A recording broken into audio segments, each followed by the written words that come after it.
सभी को नमस्कार। मैं हूं शंकर गुरु। करते हैं आज का एक सेशन शुरू। जी हां, आज का सेशन हमारा है विशिष्ट ऊष्मा, जिसमें इसको इंग्लिश में स्पेसिफिक हीट बोला जाता है। विशिष्ट ऊष्मा ये बहुत ही अच्छा सा टॉपिक है, क्योंकि जितने भी हीट और टेम्परेचर में न्यूमेरिकल देखने को मिलेगा आपको कहीं ना कहीं स्पेसिफिक हीट और लेटेंट हीट, मतलब विशिष्ट ऊष्मा और गुप्त ऊष्मा, ये दोनों से ज़्यादातर न्यूमेरिकल आप देखेंगे कि ये ऊष्मा और तापमान का जो चैप्टर है आपको देखने को मिलेगा। तो फिलहाल हम आपको लेके चलते हैं इसका टॉपिक का जो भी इसमें कंसेप्ट है विशिष्ट ऊष्मा में, उसको हम करवा लेते हैं। उसके बाद गुप्त ऊष्मा चलेंगे, उसके बाद इससे जितने भी न्यूमेरिकल बनेंगे आपके रेलवे एग्जाम में वो हम करवा देंगे, और जो भी PYQ है प्रीवियस ईयर क्वेश्चन उसको भी करवा देंगे। तो सबसे पहले हम लोग विद्यार्थीगण इसका कंसेप्ट को समझते हैं कि है क्या। अगर आप समझ लेंगे इसको तो न्यूमेरिकल में प्रॉब्लम नहीं होने वाला है। अगर नहीं समझेंगे तो न्यूमेरिकल में फिर प्रॉब्लम होगा, फिर वही रटने का जो प्रोसेस है वो करना पड़ेगा। लेकिन हम लोग रटेंगे नहीं, हम लोग समझेंगे कि करना क्या है। तो सबसे पहले इसको विशिष्ट ऊष्मा को समझते हैं, उसके बाद हम लोग लेटेंट हीट को चलेंगे, गुप्त ऊष्मा के बारे में। उसके बाद देखिएगा न्यूमेरिकल कैसे एकदम बनता है, बढ़िया से बनेगा विद्यार्थीगण, एकदम बढ़िया से बनेगा। ये मेरा चैलेंज है, हम आपको चैलेंज दे रहे हैं। अगर बढ़िया समझ जाते हैं इसको तो आप ही क्वेश्चन को न्यूमेरिकल को सॉल्व करेंगे। देखिएगा किस तरह से करेंगे। तो हम लोग सबसे पहले क्या है, विशिष्ट ऊष्मा का डिफिनीशन के बारे में जानेंगे। तो डिफिनीशन जानने से पहले विद्यार्थीगण विशिष्ट ऊष्मा के बारे में थोड़ा सा कंसेप्ट ले लेते हैं। विशिष्ट ऊष्मा है क्या? विशिष्ट ऊष्मा है क्या विद्यार्थीगण? जैसे एकांक द्रव्यमान, कोई भी द्रव्यमान ले लीजिए, इकाई द्रव्यमान ले लीजिए, उसका ताप इकाई डिग्री सेल्सियस से बढ़ाने के लिए, इकाई द्रव्यमान है, एकांक द्रव्यमान को एकांक ताप से बढ़ाने के लिए जो ऊष्मा की आवश्यकता होगी उसको बोलते हैं विशिष्ट ऊष्मा। तो बोलेंगे गुरुजी ये तो समझ में नहीं आया, ये तो समझ में नहीं आया, आप क्या क्या बोल दिए। देखिए विद्यार्थीगण, इसको हम समझाते हैं अब। सबसे पहले विशिष्ट ऊष्मा को जो सूचित करते हैं वो हम लोग सूचित करते हैं C से या फिर S से, स्मॉल s से, दोनों से सूचित करते हैं विद्यार्थीगण। इसको सूचित किया जाता है, इतना आप समझिए पहले, इसको सूचित किया जाता है। अब होता क्या है विद्यार्थीगण, जैसे हम पानी ले लिए, देखेंगे अब हम इसको पानी ले लेंगे, पानी ले लिए विद्यार्थीगण, पानी ले लिए, ये वाटर ले लिए। और वाटर लेने के बाद क्या है, इसको हम हीट कर रहे हैं, इसको हम हीट दे रहे हैं विद्यार्थीगण, इसको हम हीट दे रहे हैं, इसको बर्नर है, इसको हम हीट दे रहे हैं। यहाँ से हम हीट दे रहे हैं क्यू हम इसको हीट दे रहे हैं, पानी को हीट देंगे। पानी को जब हीट देंगे तो विद्यार्थीगण ये मान लीजिए पानी का तापमान पहले से कुछ होगा, पानी का तापमान पहले से कुछ होगा। मान लीजिए 25 डिग्री सेल्सियस पर है, मान लीजिए 25 डिग्री सेल्सियस पर ये है, 25 डिग्री सेल्सियस पर है विद्यार्थीगण, मान लिए। तो इस 25 डिग्री सेल्सियस को हमको बढ़ाना है विद्यार्थीगण 1 डिग्री सेल्सियस, मान लीजिए 1 डिग्री सेल्सियस। तो 1 डिग्री सेल्सियस मतलब कितना, 26 डिग्री सेल्सियस। तो ये 1 डिग्री सेल्सियस जो बढ़ा विद्यार्थीगण, ये 1 डिग्री सेल्सियस बढ़ने में नीचे से कुछ ऊष्मा लगा हुआ ना विद्यार्थीगण, नीचे से कुछ ऊष्मा दिए होंगे तभी तो डिग्री सेल्सियस बढ़ा, तभी तो 1 डिग्री सेल्सियस बढ़ा। तो ये जो ऊष्मा, मान लीजिए Q ऊष्मा लगा, मान लीजिए Q ऊष्मा देने पर 1 डिग्री सेल्सियस का तापमान बढ़ा विद्यार्थीगण। तो जितनी ऊष्मा की आवश्यकता हुई, जितनी सी, मान लीजिए इतना सा आवश्यकता हुआ इस टेम्परेचर को बढ़ाने के लिए, वही ऊष्मा को बोलते हैं, वही जो हमारा इकाई का जो तापमान बढ़ा, इकाई द्रव्यमान के लिए इकाई तापमान बढ़ा, उसी को बोलते हैं स्पेसिफिक हीट, उसी को बोलते हैं विशिष्ट ऊष्मा। स्पेसिफिक का मतलब ही होता है विद्यार्थीगण इकाई के लिए होता है।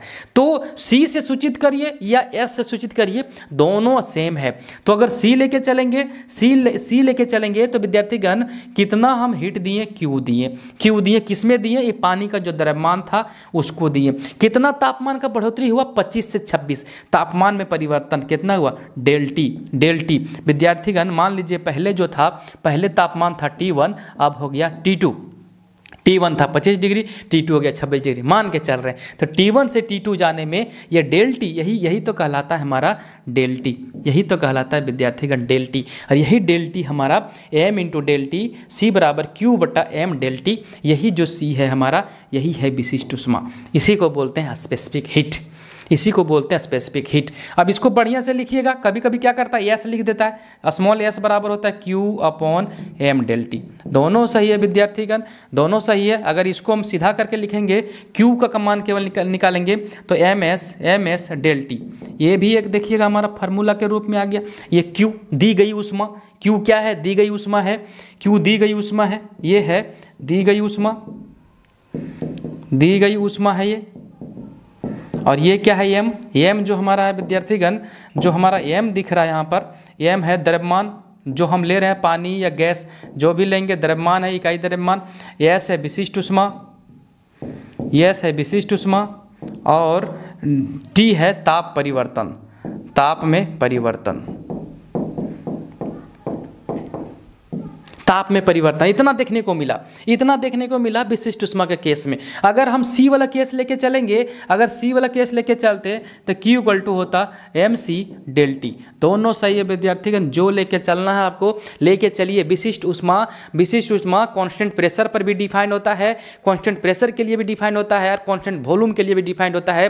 तो विशिष्ट ऊष्मा दो प्रकार से डिफाइन किया जाता है, मतलब कि जब दाब समान हो समदाबीय प्रोसेस के लिए Cp पर, और जब आयतन समान हो, जब आयतन को कांस्टेंट रख दिया जाता है Cp, उस केस में भी किया जाता है। तो एक फार्मूला निकल के आता है Cp minus Cv equal to R, ये भी निकल के आता है। ये कैपिटल सी है विद्यार्थी का, स्मॉल सी का वैल्यू अलग चीज़ होता है, वो मोल के लिए आता है, तो फिलहाल वो आगे चला जाता है, अभी हम लोग इतना ही रखते हैं। तो Cp minus Cv equal to R क्या है, गैस नियतांक है। R क्या है, गैस नियतांक है। R का वैल्यू होता है 8314 जूल पर मोल पर केल्विन, वो अलग कहानी है। फिलहाल हम लोग यहीं तक रुक जाते हैं क्योंकि क्वेश्चन लगभग यहीं तक देखने को मिलेगा कॉम्पिटिटिव एग्जामिनेशन में। तो यहाँ पर ये हो गया विशिष्ट ऊष्मा का जो मेन कंसेप्ट यहाँ पर रहा। अब इसका एसआई मात्रक का बात कर लेंगे। एसआई मात्रक का क्या बात करेंगे विद्यार्थीगण, एसआई मात्रक तो खुद निकला हुआ है। कैसे निकला हुआ है, कैसे निकला हुआ है सर जी, देखेंगे। यही ना विशिष्ट ऊष्मा हमारा है, ये विशिष्ट ऊष्मा है, यस। तो इसका एसआई मात्रक क्या होगा विद्यार्थीगण, ये जो ऊष्मा है इसका एसआई मात्रक क्या होगा, जूल। इसका एसआई मात्रक क्या होगा, जूल होगा, जूल। तो जूल लिख देते हैं विद्यार्थीगण, ऊष्मा का एसआई मात्रक जूल, जूल हो गया। और नीचे में क्या है, द्रव्यमान है केजी, और तापमान का एसआई मात्रक केल्विन, तो इसका एसआई मात्रक हो जाएगा केल्विन। इस तरह से लिखा जाता है। इसको जब लिखेंगे तो ऊपर चला जाएगा जूल पर केजी, और केल्विन भी ऊपर चला जाएगा पर केल्विन। ये एसआई मात्रक हो गया विद्यार्थीगण, विशिष्ट ऊष्मा का एसआई मात्रक, विशिष्ट ऊष्मा का एसआई मात्रक हो गया। अब इसको डिग्री सेल्सियस में लिखना चाहेंगे और कैलोरी में लिखना चाहेंगे तो कैलोरी में भी लिख सकते हैं विद्यार्थी। क्या लिखेंगे, जूल के लिए क्या लिख सकते हैं, कैलोरी, जूल के लिए क्या लिख सकते हैं, कैलोरी। और केजी को लिख सकते हैं ग्राम प्रति ग्राम, और केल्विन को लिख सकते हैं प्रति डिग्री सेल्सियस। इस तरह से भी देखने को मिलेगा आपको एसआई मात्रक, दोनों एसआई मात्रक है। जूल प्रति केजी प्रति केल्विन, यहाँ से जूल प्रति केजी प्रति केल्विन, ठीक है। और कैलोरी प्रति ग्राम प्रति डिग्री सेल्सियस, दोनों एसआई यूनिट यूज होते हैं, लगभग दोनों एसआई यूनिट न्यूमेरिकल में यूज होते हैं ज़्यादातर। तो न्यूमेरिकल के लिए हम इतना, ये बेसिक कंसेप्ट रहा विशिष्ट ऊष्मा का। अब 2-3 को वैल्यू है, उसको याद रख लेंगे तो बहुत ही काम देने वाला है। क्या वैल्यू है हमारा, वैल्यू जो हमारा है वो ये है कि विशिष्ट ऊष्मा जो होता है पानी का, तो पानी का अगर विशिष्ट ऊष्मा का बात करेंगे, पानी का विशिष्ट ऊष्मा का बात करेंगे तो होता है 4200 जूल पर केजी पर केल्विन, पर केजी पर केल्विन देखने को मिलेगा। इस तरह से या तो कभी कभी क्या करता है ना, एक एरो दे करके ऐसे भी लिख सकता है, दोनों सही है। आप लिखना चाहेंगे ऐसा यूनिट में तो बढ़िया से लिख सकते हैं 4200 जूल प्रति केजी प्रति केल्विन, ये सबसे सटीक है, सबसे सटीक हो जाएगा, आपको टेंशन नहीं है। और बर्फ का पूछ देगा, बर्फ का पूछ देगा विशिष्ट ऊष्मा, बर्फ का जो होता है वो इसका आधा हो जाता है 2100 जूल पर केजी पर केल्विन, पर केजी पर केल्विन हो गया विद्यार्थीगण। बर्फ का आधा होता है। और कैलोरी में अगर पूछता है पानी का अगर कैलोरी में पूछ देता है तो लिखिएगा, कैलोरी में हो जाता है 1 कैलोरी प्रति ग्राम प्रति डिग्री सेल्सियस। और बर्फ का आधा कर दीजिए, बर्फ का जो होता है आधा कर दीजिए, 0.5 कैलोरी प्रति ग्राम प्रति डिग्री सेल्सियस। ये दोनों विद्यार्थीगण याद रखना है सिर्फ पानी का विशिष्ट ऊष्मा जो होता है 4200 जूल प्रति केजी प्रति केल्विन, ठीक है। और बर्फ का आधा हो जाएगा 2100 हो जाएगा।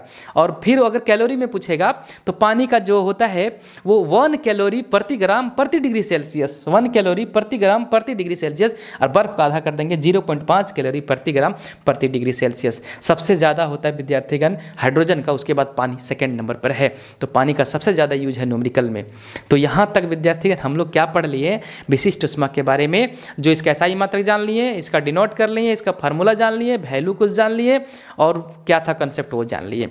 देखेंगे विद्यार्थी इतना अगर समझ रहे हैं आप तो न्यूमेरिकल में बहुत ही हेल्प होने वाला है। और विशिष्ट ऊष्मा का मान आप जो देखें, विशिष्ट ऊष्मा जो परिभाषा आप देखें, क्या ये सिर्फ तापमान परिवर्तन किया विद्यार्थीगण, तापमान, पानी था तो पानी का तापमान बढ़ा दिया, पानी का तापमान बढ़ा दिया, उसी के केस में यूज हुआ। अगर बोलता पानी से भाप बनाना है तो कभी नहीं बनाएगा विशिष्ट ऊष्मा, कभी नहीं बनाएगा, वो बनाएगा लेटेंट हीट, वो बनाएगा गुप्त ऊष्मा। अब बर्फ से पानी बनाएगा तो वो बनाएगा मेरा गुप्त ऊष्मा, पानी से बर्फ बनाएगा, सब गुप्त ऊष्मा का मान है विद्यार्थीगण। सारा खेला गुप्त ऊष्मा का, फेज कन्वर्सन, अवस्था में परिवर्तन आएगा तो गुप्त ऊष्मा, तापमान में परिवर्तन आएगा तो विशिष्ट ऊष्मा। तो फिलहाल हम लोग यहाँ तक अभी रख रहे हैं विशिष्ट ऊष्मा को। न्यूमेरिकल का कहानी शुरू हो गया है, यहीं से कंसेप्ट है। अगर सारा कंसेप्ट हम क्लियर कर लेंगे, न्यूमेरिकल देखिएगा कितना अच्छा से बनेगा, अपने आप में लगेगा कि हाँ हम साइंस पढ़े। आपके लिए विद्यार्थी इसी तरह टॉपिक लाते रहेंगे और आपको समझाते रहेंगे ताकि आप एग्जाम में जाए, अपना मनोबल को बढ़ा के रखें। हमारा प्रयास रहेगा कि आप बढ़िया से एग्जाम निकालें, जल्दी नौकरी ले लें। चलिए विद्यार्थी अगला टॉपिक पढ़ते हैं हम लोग, लेटेंट हीट। फिलहाल अभी ये विशेष ऊष्मा यहाँ तक। चलिए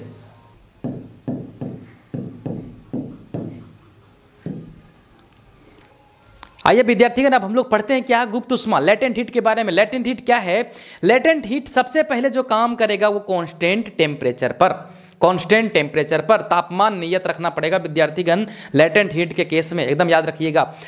लेटेंट हीट क्या है विद्यार्थीगण बता रहे हैं, इसका परिभाषा पहले, उसके बाद हम इसको चलेंगे बढ़िया से कंसेप्ट की ओर। परिभाषा बोलता है कि किसी वस्तु का ताप नियत रख के, किसी वस्तु का अगर ताप नियत रख पाएंगे और उसका अवस्था परिवर्तन करने में जो ऊष्मा लगेगा, जो ऊष्मा की आवश्यकता होगी, उसको बोलेंगे लेटेंट हीट, उसको बोलेंगे गुप्त ऊष्मा। गुरुजी अभी क्या बोल दिए, हमको कुछ बुझाया ही नहीं जी। कमेंट आपका होगा कि क्या क्या बोल दिए, हमारे समझ में नहीं आया। प्लीज़ आप इसको आप सरल लैंग्वेज में समझाने की कोशिश करें, आपको सरल लैंग्वेज में समझाते विद्यार्थीगण समझिए। जैसे ये देखिएगा बर्फ़ है, ये बर्फ़ है विद्यार्थीगण, ये बर्फ़ आइस है, आइस है। इसको हम क्या करेंगे, पानी बनाएंगे। इसको क्या करेंगे विद्यार्थीगण, पानी, आज ब्लू है पानी, पानी गाना सुने होंगे, आज ब्लू है पानी, पानी। इसको पानी बनाएंगे किससे, बर्फ से, बर्फ से पानी बनाएंगे विद्यार्थीगण। बर्फ से जब पानी बनेगा, जब बर्फ से पानी बनेगा तो क्या होगा, होगा ये बर्फ से पानी बनेगा, टेम्परेचर बढ़ेगा, टेम्परेचर बढ़ जाएगा इस कंडीशन में। लेकिन टेम्परेचर हम नहीं बढ़ाएंगे, एक कंडीशन ऐसा भी होगा कि टेम्परेचर नहीं बढ़ा करके बर्फ से पानी बना दीजिए। जी बिल्कुल बिल्कुल, 0 डिग्री सेल्सियस पर पानी भी होते हैं और 0 डिग्री सेल्सियस पर बर्फ भी होते हैं। अब बोलेंगे ये क्या बोल दिया गुरुजी, ये तो हमको सिर्फ बर्फ सुने हैं। बिल्कुल अब सुने होंगे बर्फ, लेकिन 0 डिग्री सेल्सियस पर पानी नहीं होता है क्या? होता है, पानी होता है। 0 डिग्री सेल्सियस पर बर्फ भी होते हैं, 0 डिग्री सेल्सियस पर पानी भी होते हैं। अब बोलेंगे ये क्या क्या बोल रहे हैं, यही सही है जो बोल रहे हैं, आप पता कर लीजिएगा, या पढ़े होंगे आप तो आपको समझ में आ रहा होगा कि 0 डिग्री सेल्सियस पर दोनों केस पाए जाते हैं, या पानी भी हो सकता है या बर्फ भी हो सकता है। अब बर्फ किस कंडीशन में होगा और पानी किस कंडीशन में होगा, देखिए 0 डिग्री सेल्सियस पर यह है और इसको भी 0 डिग्री सेल्सियस पर रखेंगे विद्यार्थीगण। सबसे बड़ा कंसेप्ट यहीं छुपा हुआ है। लेकिन बर्फ से जब पानी बनाएंगे तो उसको उष्मा देना पड़ेगा, क्या लेगा, उष्मा लेगा, लेकिन तापमान में परिवर्तन नहीं होगा, तापमान में परिवर्तन नहीं होगा एकदम। फिलहाल इस बात को याद रखेंगे, जब अवस्था को परिवर्तन कर रहा है, जब अवस्था को परिवर्तन कर रहा है, जब बर्फ से पानी बनेगा विद्यार्थीगण, इस कंडीशन में तापमान नियत रहेगा, तापमान परिवर्तन हम नहीं कर रहे हैं, तापमान एकदम 0 डिग्री सेल्सियस है। और बर्फ से जब पानी बनेगा विद्यार्थीगण, इस समय आवश्यकता होगा उष्मा का, इस समय आवश्यकता होगा उष्मा लेगा विद्यार्थीगण, उष्मा लेगा, बर्फ उष्मा लेगा, उष्मा लेकर के क्या करेगा, अवस्था को परिवर्तन कर देगा। बर्फ से क्या बना, पानी बना, बर्फ से क्या बना, पानी बना, पानी बन गया। तो पानी बन गया तो ये उष्मा जो लगा, जितनी उष्मा की आवश्यकता होगी वही उष्मा हमारा कहलाएगा गुप्त उष्मा, वही उष्मा हमारा कहलाएगा लेटेंट हीट, वही उष्मा कहलाएगा हमारा amount of heat required to change the phase of substance.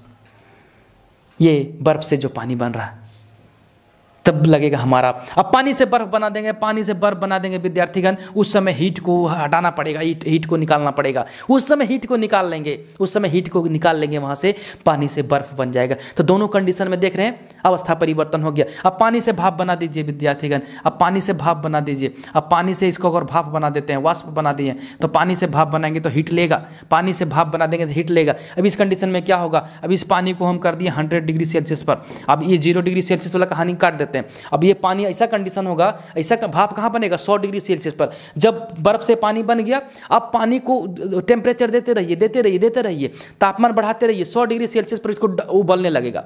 तो वो कंडीशन ऐसा आएगा कि अब 100 डिग्री सेल्सियस से वो भाप बनना शुरू हो गया, मान लीजिए भाप बनना शुरू हो गया, उड़ना शुरू कर दिया। तो उस समय तापमान 100 डिग्री नियत रख देंगे। उस समय तापमान, अभी हम इसका कहानी बना रहे हैं 100 डिग्री सेल्सियस का, 0 डिग्री सेल्सियस का नहीं ले रहे हैं। अभी हम 0 डिग्री सेल्सियस का कहानी बता दिए, अब आपको 100 डिग्री सेल्सियस का ले रहे हैं। तो ये भी 100 डिग्री सेल्सियस पर होगा, तब भी हमारा भाप बनेगा, 100 डिग्री सेल्सियस में भाप बन के उड़ेगा। तो पानी से भाप बना विद्यार्थीगण, उस कंडीशन में भी अवस्था परिवर्तन हुआ। मेरा समझाने का मतलब यही है कि जब जल या कोई भी पदार्थ अपना अवस्था को परिवर्तन करता है, उस समय तापमान नियत रखता है। देखिए ये पानी, ये बर्फ से पानी बना लिया, इसको गर्म करिए। अब गर्म करिए, 100 डिग्री सेल्सियस तक गर्म करिए। अब ये अवस्था परिवर्तन 100 डिग्री सेल्सियस में मान लीजिए किया, तो ये हो जाएगा लेटेंट हीट। यहाँ पर 100 डिग्री जितना जरूरत पड़ेगा भाप बनाने के लिए, वही हमारा लेटेंट हीट पड़ेगा, वो लेटेंट हीट का कहलाता है। तो अवस्था परिवर्तन हुआ, पानी से भाप बना, अवस्था परिवर्तन हुआ। तो फिर भाप से पानी बनाना है तो ऊष्मा को लेना पड़ेगा, जो ऊपर में होता है जाकर के, जो वर्षा होती है उस समय टेम्परेचर को कांस्टेंट रख के हीट को रिलीज हो जाता है वहाँ, और वो कंडेंसेट हो जाता है। जो भाप बन के पानी गया ना, वो फिर बनेगा ड्रॉपलेट, पानी का बूंद बनेगा, पानी बनेगा। तो कहानी ये है, अवस्था परिवर्तन हो रहा है। तो गुप्त ऊष्मा यही है कि जब अपना कोई भी पदार्थ, पानी ही मान लीजिए, अपना अवस्था को परिवर्तन कर रहा है, तापमान नियत रख के, तापमान नियत रहेगा, जो आवश्यक ऊष्मा लगेगा वही कहलाएगा गुप्त ऊष्मा विद्यार्थीगण। तो रिलेशन देखते हैं, Q बराबर जो होता है, Q बराबर जो ऊष्मा लगा ml हो गया विद्यार्थीगण, Q बराबर ml हो गया। और अब ये क्या है ml, m है द्रव्यमान, जितना हम वस्तु को ले रहे हैं उसका द्रव्यमान है, m है द्रव्यमान, L क्या है, L है गुप्त ऊष्मा, और Q क्या है, दी गई ऊष्मा है, Q क्या है, दी गई ऊष्मा है। अब यहाँ से L निकाल लेंगे, यही L तो हमको ज़रूरत है, यही L तो गुप्त ऊष्मा है। क्या Q अपॉन M हो जाएगा, Q अपॉन M हो जाएगा विद्यार्थीगण। यही हमारा L का आवश्यकता था, यही हमारा L है गुप्त ऊष्मा। और इसका SI मात्रक अगर बात कर लेंगे हम, तो ऊष्मा का SI मात्रक जूल, जो Q से डिनोट किए हैं, और द्रव्यमान का SI मात्रक kg।